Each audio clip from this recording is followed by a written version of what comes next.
नवी मुंबईमधल्या दिघ्यामध्ये 3 अनधिकृत इमारती कोर्ट रिसिव्हरनं ताब्यात घेण्याची कारवाई सुरू केली आहे। या कारवाईला विरोध करत स्थानिकांनी ट्रान्स हार्बर मार्गावरची वाहतूक काही काळ रोखून धरली होती। पोलिसांनी सौम्य लाठीमार करत लोकांना इथून हटवलं। 7 इमारतींना कोर्ट रिसिव्हरनं 13 आणि 16 फेब्रुवारीला घरं खाली करण्याची नोटीस बजावली होती।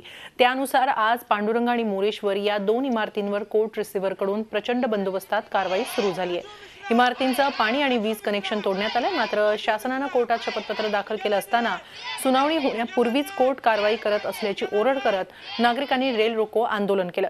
राज्य सरकारनं यात लक्ष घालावं अशी नागरिकांची मागणी आहे। ही सरळ सरळ डिग्यातल्या गोरगरीब जनतेची फसवणूक आहे।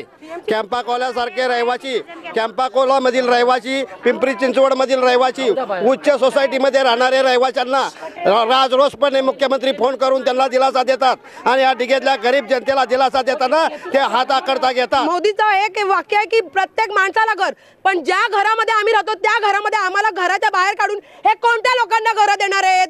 आमची घरं जर नसतील तर आम्ही ह्यांना सत्तेत नाही, आम्ही कोणालाच उभं राहून देणार नाही। आज आमच्या दिघ्याचा उद्रेक अजून झालेला नाही। जर उद्रेक झाला ना तर ह्यांना पळ करून आम्ही सोडू। झी 24 तास रहा एक पाऊल पुढे।